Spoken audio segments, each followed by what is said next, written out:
Hey, what's going on, family? What's happening, everybody? Hey, episode 5. Episode 5, man. Welcome to Ministry Talks. I had to break that down. I know the Ministry Talks. Welcome to Ministry Talks, episode 5. Yeah. And I'm excited about this discussion. But before we get into that, if you have not liked or subscribed, please make sure you do that. I pray that this content is blessing you. I pray that you are finding that this is a safe space. Yes. Hey, where can they contact us at? You can send us an email to mintalkspodcast@gmail.com.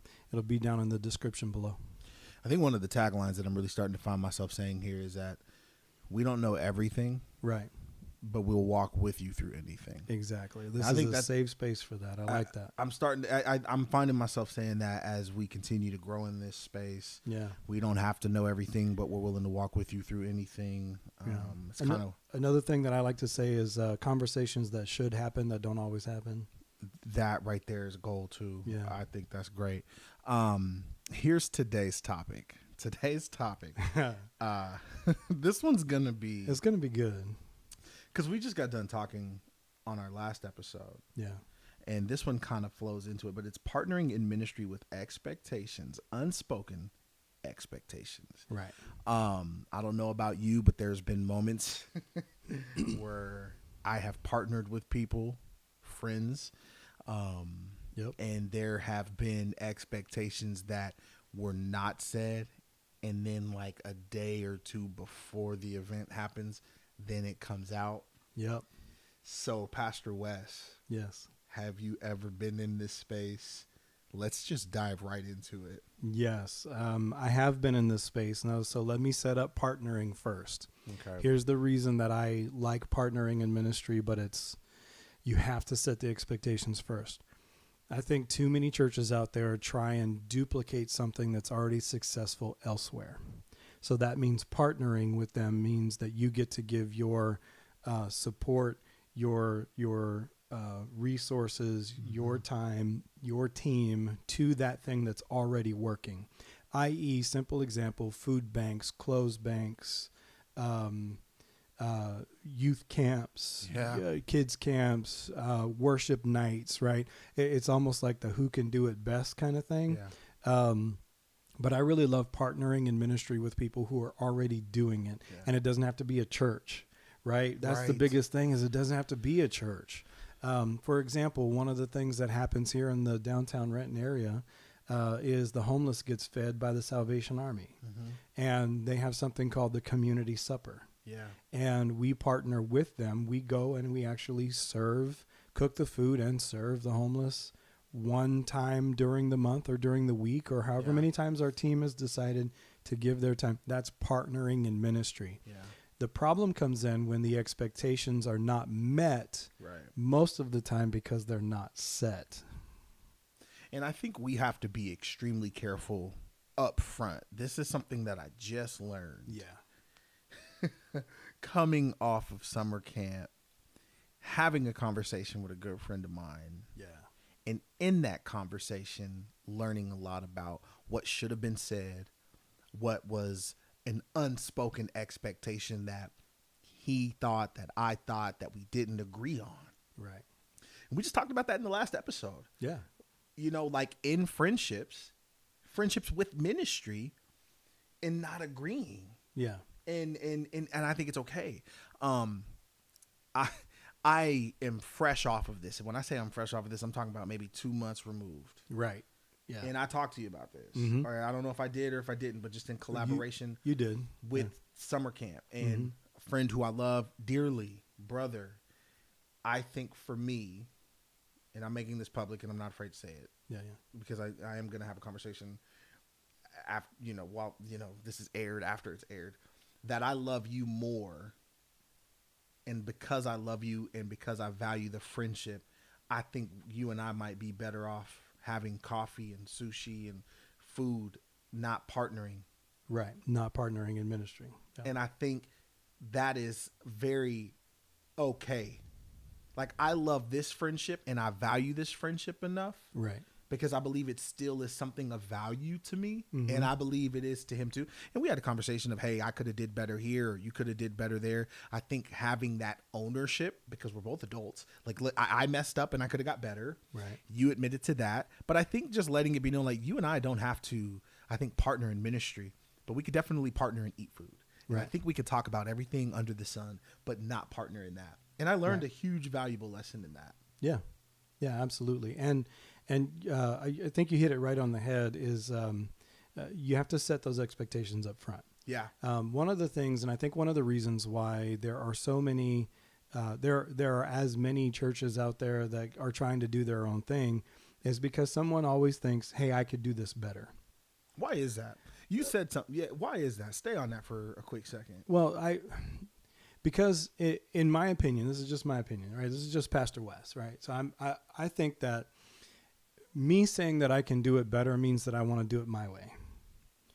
That doesn't always mean it's going to turn out better. It just means that, excuse me, it just means that you are doing it the way that you know how to do it.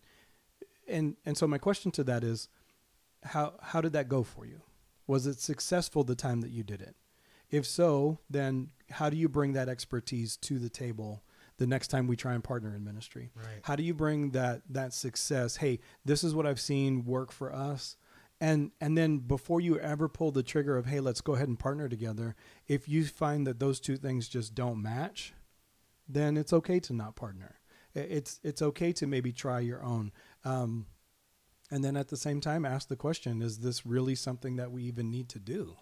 Right. Because, and to be very clear, the summer camp was a huge success. Oh yeah, absolutely. We had a great time. I'm Yeah. not the summer camp went well. I believe the kids got a chance to experience and build relationship. The leaders had an opportunity to grow, build relationship with other fellow leaders. Right. But there was the conversation that my leaders had no idea, and it's okay. They don't have to know everything that happened. Right. You did because you were my guy and I went to you. Right. And the conversation was very clear. I had a conversation with my wife through prayer, through just I love, and once again I want to beat it over again. I love and value this person and who he is in my life more than trying to do that again. Let me say it a different way. You love this person more and want that relationship to last more than you need to lead something or be right about something. There it is. Right. And that, I think that's a part of the problem with the unspoken expectation is, well, if I were doing it, I would have done it this way. And in other words, I would have done it my way, or I would have done it, quote unquote, right. Yeah. And you know, there's nothing new under the sun. There's 100 ways to skin a cat. I hate that phrase, but you know, that's kind of, Yeah. you know, there's 100 ways to peel a banana. I don't know, whatever you want to say. Right. But the reality definitely is, if we're going to partner together, here's what you need to do in laying out expectations. One, who's in charge? There always has to be a point person in charge. Because if you have too many bosses, right? How does that phrase go? Too many chefs in the kitchen. Too many chefs in the kitchen. Because the way I make ribs and the way you make ribs is different. Right, the way I make jambalaya, and I don't know if you've ever made a jambalaya. I've never made different. jambalaya, but I've done ribs. There's really good. Yeah. So, but they're different. My technique is different, which means that's the way I like it. That's the way I know it. That's the way, watch this, I'm most comfortable finding success in. Yeah. So if I let you lead it, I don't know if the success that I'm looking for is going to happen. So there has to be a leader. That's one of the things that you have to set out up front. And I think there's also personalities. Like, I am so now aware Right. of personality traits, characteristics, your habits, what you're going to do, what you're not going to do. Yeah. And because this is my lane, my full-time job as being a youth pastor to this church, and then when I'm wanting to connect and collab and do different summer camps with other church, which has never been a thing before. I think that's probably something that's probably ramped up as of recent. And maybe in the last like 10 years Yeah. or so. I've always tried to do it, and it's successful about 80% of the time. Right. But you have to have those expectations up front. Right, because then there is like, okay, what can you do Mm-hmm. and what can't you do? Right. And if you can't do anything, it doesn't mean that you're not valuable on this team. It just means, you know what, that you might be biting off more than you could chew. Right. And I understand there was so many frustrations that I was like, man, you know what? I'm better off, you're better off if we just don't go down this road again. Right.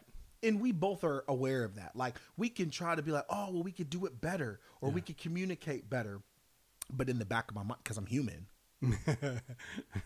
in the back of my mind, I'm wondering what's going on. Yeah.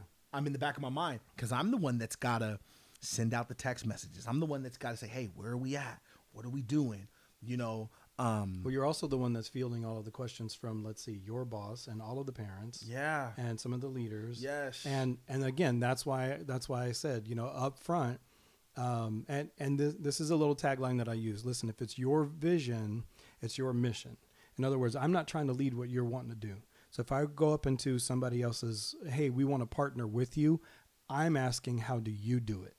That's so good. Because I'm not trying to come in and change your program. I'm not trying to come in and lead your stuff. But if you're asking me to be a part of something, then I'm going to acquiesce and say, how do you want me to do it? Because you're the one who's leading it. And I think the church of today, especially, you know, when we collab, we want equal credit, right? We want equal share, equal time on the mic. We want equal everything. And I'm learning a whole lot in having developed this second campus in Des Moines. I'm learning a whole lot that I don't got to be the guy. Well, and I love that you're saying that. I love that you're saying that because I'm just going to go with it. I have now, gosh, this is going to sound super just blunt, but I'm just. I told you, this is a safe place to have these conversations. We've said it to them. We need to abide by it as well. So go for it. And it's not that and you said it too, in the short. It's not that I don't trust you, but it's that I've seen enough characteristics in you to know that I can't trust you to get that done. Right. And now you're trying to come and have equal say to something that I don't feel as if you've invested that much. Like, how are you communicating this to your team, to your church, to your people? Right. Do they feel as if that this is something you're a part of, or if this is something you're invested to? Or even more so, is this something that you're actually leading? Because when they go to that other person with questions, you better have answers. Does your team know that this is something that you're a part of, that you're included in, or do they just feel as if, oh, we are just a part of it? Right. Do they know that you have equal and fair say just as much as I do? Right. Because if you've got equal say just as much as I do, you got to be bringing in the workload as well. Right, which again is a part of the expectation. Right, making that clear. You have to make that clear up front. Is okay, if this is your realm, then here are the things that we expect together. But I also, as the guy who's like, I got to answer to my pastor, right? Yeah. Here are the parameters, and here are the 1, 2, 3 checklist of, hey, this is what we're looking to see. Yeah. And having that up front. Again, the concept of partnering in ministry means that many hands make a light load, right? It's so that one person doesn't have all of the responsibility, but they also don't get all of you cannot have pulled off an entire summer camp with as many students as you had by yourself. So it wasn't just you, it was a team that you put together, whether it was a couple of churches or just your team. Yeah. And I think respectfully delegating too. Absolutely. Right? Well, so let me speak to that really quickly. A good leader will delegate the right things to the right people. Yep. And that's where I was going with that. And that's really hard to do. Respectfully delegating to somebody's strength. Right. I know that in my mind, it's organized, but it's a chaotic organization. It's chaotic. To somebody who is like very organized, 1, 2, 3, I need to give that person that responsibility. Absolutely. Can you organize and delegate our schedule for camp? Yes. I have an idea. Here's the vision. Now, if I give that to you and you can run with it, amazing. If that is not your strong suit and you would rather plan games in cabins, that's still an organization, but you would rather do that, let me place you there. Right. I can't do youth ministry on my own. So when I came back on staff to River of Life, I made it very clear of just who we are, what we're doing, where we're going, because I have an expectation that's been given from my senior pastor. Right. Now, the expectation that's been given by my senior pastor is the expectation that you guys are holding me accountable of. Yes. But there's also an expectation that us as pastors are holding you to. Being on time. If you can't make it, communicate. It's okay if you can't make it. It's okay if you're not, you know what I mean? Like there's been, like we said about Sabbath and rest. If I need a rest, I also want to make sure I give you that space of rest. That rest, yeah. So if there's an expectation of my team, every Wednesday we've got youth ministry. If you can text me by 12 or 3 o'clock that Wednesday, hey, I'm not going to be able to make it, that allows me an opportunity to pivot the right way. Yeah. And I want to make sure I pivot the right way. Yeah. There's so many things into this, like when you're talking about expectations, I even think about marriage. Now, you've been married for 25 years. Mm-hmm. I've only been married for 5.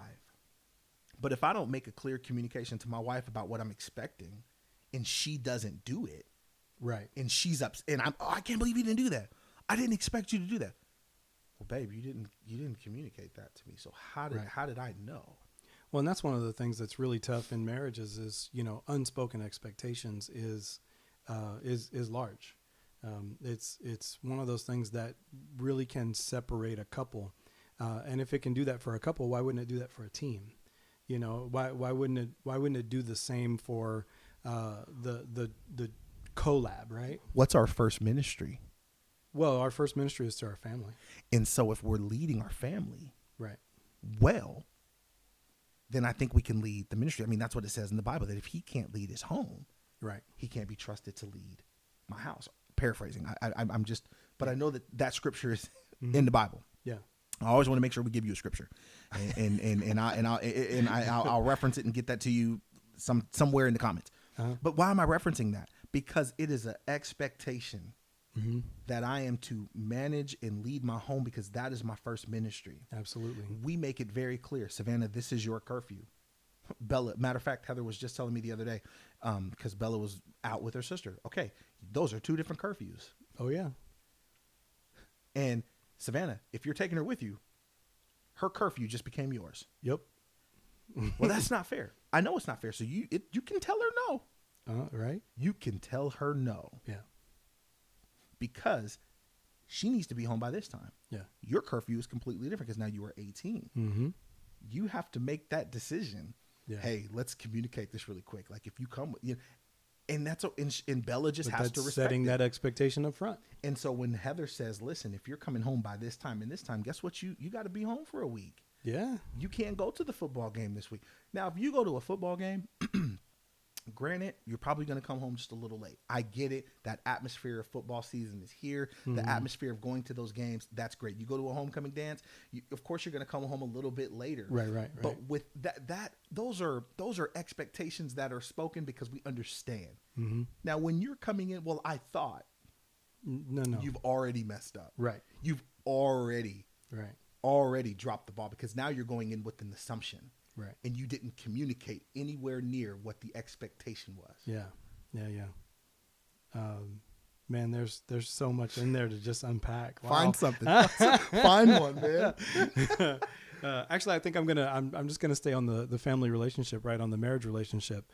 25 years of meeting expectations or not meeting expectations has caused different things, different strifes or different arguments or now here's one thing that I will say, we've never spent a night on the sofa that wasn't mutual, right? Okay. So like, hey, we're going to work through this. We definitely take the scripture, don't let the sun go down on your anger, right, very personally. Right. And the only time that I've ever actually slept on the sofa is because I'm actually sick and just don't want to get her sick. Yeah. And so, but in those times of when an expectation is not met, we do have the ability to call it out. Yes, sir. Hey, but you didn't say that. Oh, but you should know. No, but we need to talk about this part, right, because, I think that it's more ideal this way for me or for our family. You think it's more ideal this way for you and or your family. So the same thing happens in ministry, right? You get people that are frustrated. You get folks who are like, oh, well, I'm just going to go there. I can't stay at this church because they don't meet my expectations. Oh, yes, you did. Yes, you did. Right. The expectation of the pastor has to make sure and know that I'm in the hospital or know that I'm going through like a marital issue. And the reality is nobody told me. I don't know how to meet a need if I don't know about the need.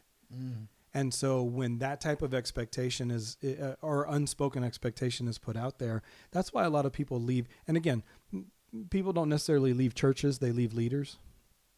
Yep. Which and I think that's a topic. I think that's a topic on one of our podcasts. And so what that really looks like, though, is I put an expectation on you that maybe I didn't tell you and you didn't meet it, and now I'm mad. And then the church hurt me. And did they hurt you? No, the expectation wasn't met. And who put the expectation? Like, this is what we've got to be very mindful with, and we're going to wrap up here. Yeah. If I'm putting an expectation on my wife to perform like the rest of everybody else's youth pastor's wife, I'm going to close that one out then. Go ahead. Then I'm in big trouble. Mm-hmm. Let me say that again. If I'm putting an expectation on my wife to perform at the level I see other youth pastors' wives performing at, I am in big trouble. My wife is called to be who she is, and she's amazing at what she does. Yeah. She does not have to be like the rest of my friends' wives. I didn't marry them. I married her. Right. Now, there is a clear-cut understanding. Mm-hmm. Isaiah, you do what you're supposed to do and you bring your butt home. Yeah. If I venture off anywhere, it's going to be to the gym and that's it. Yeah. If I have to call you. If I have to call you more than 3 times. Mm-hmm. Usually I'm pretty good. If I miss a call, I'll call back. I have sat in meetings and have told people, hey, this is my wife. I got to answer this one. Yep. You and I do that to one another. Absolutely. And when my wife calls, all of this stops. Hold up. Love you. Peace. We'll resume. Give me a second. Because I need to know what's going on. There's a need. There's something that's happening. And she's made it, and she communicates and I am to meet that expectation. Mm-hmm. So I just want to be mindful that when I married my wife, I married Heather E. Robinson.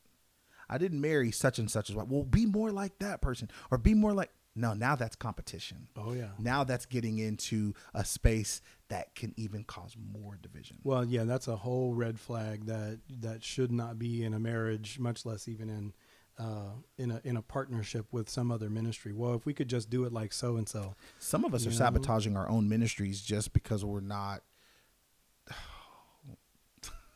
We're sabotaging our own ministry. We're sabotaging our own church because we're trying to be caught up with the most, with trying to keep up with the Joneses. Right. Right. Which fads a couple episodes ago. Yeah. We're trying to do all of that. How come we're stuff. not like this? And how come yeah. Mm-hmm. My job is to, here's the expectation. Support my pastor's vision. Yeah. He doesn't need to support my vision. I need to come alongside his vision. Yeah. And support what he's doing. Now I'm communicating as a youth and young adult pastor to be very clear. That is the problem I'm seeing where, he didn't align with my vision, so now I'm going to go plant this church. Mm-hmm. There's a lot of church plants. I'm going to go find another church that's going to let me do what I want to do. I heard it said by a pastor who I love, respect. I'll tell you his name after we get off here. And the reason why we do that is just because, hey, I just want to be mindful. But he said, we don't need another church plant. We need somebody to help raise this generation and raise an army. Yeah. Because there's a church plant in every church. Just feel God really called. Now, I'm not saying you ain't hearing from God, because that's the last thing you'll ever hear me try to challenge. Right. But I know that God didn't call me and my wife to plant a church. God called us to come in, submit to a vision, submit to the man and woman of God in this house. Yep. Those are the expectations. So because I submit to I submit to God, I submit to my wife, then I submit to the pastor of this house, then my ministry. I think there's decency and order. Yeah, absolutely. In all of that. Absolutely. Now, listen, we got to wrap up. I'm excited about what's about to happen next. And he knows it. Listen, if you have not liked or subscribed, make sure you do that. Okay. You can hit us up on mintalkspodcast@gmail.com. For episode 6, Yes. we are going to talk about no is a kind response. That's right. Saying no to the right things so that you can say yes to the God things. We love you. Excellent. We love you guys.